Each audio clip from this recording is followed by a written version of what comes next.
श्री गोपाळ कृष्ण भगवान की जय। लीला नंबर 31।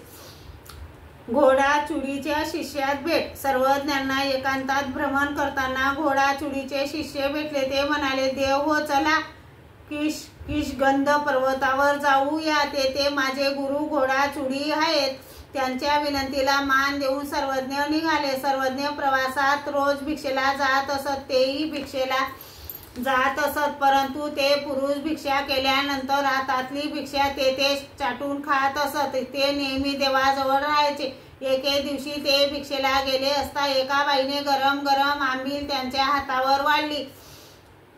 त्यांनी ती चाटून खाल्ली व चळणीला हात पुसले आणि आग लागली। सर्व गाव जळू लागला, परंतु येताना ते मागे पाहत आणि हसत सर्वज्ञांजवळ आले। सर्वज्ञांनी विचारल्यावर त्याने सर्व वृत्तांत सांगितला। सर्वज्ञ म्हणाले, वाईट केले, एवढी प्राणी मात्रांची हिंसा झाली, यांची तुम्हाला काहीच कीव आलीच नाही।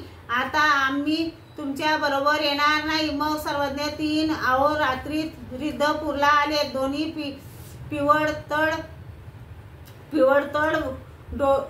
डोळी मध्ये सर्वज्ञांची व श्री गोविंद प्रभूंची भेट झाली। 2 प्रहर अर्थात 6 तास काटेरी झाडाखाली बसत असत। मग श्री प्रभू रिद्धपुरला जात असत। रस्त्यात एक मांग जातीचा गृहस्थ श्री प्रभूंसाठी ज्वारीचा हुरडा, हरभरे, उसाची पेरे व पाण्याचा द्रोण भरून त्यावर पत्रावळ झाकून ठेवी। श्री प्रभू अडखळत तेथे जायचे आणि हे काही मेला जाय असे म्हणून तेथे बसून कणकण घेऊन खात व निघून जात। नंतर तो प्रसाद आमचे सर्वज्ञ घेत असत। तो मार्तंग दोन्ही देवांना दुरूनच दंडवत घालायचा। आमचे सर्वज्ञ श्री प्रभूंची श्रीमूर्ती दिसे पावे तो तेथेच उभे राहून बघत असत। मग दाबेरीला जायचे, तेथे भिक्षा करून दरबाडा तळ्याच्या काठी बसायचे व भैरवाच्या देवळात झोपत असत।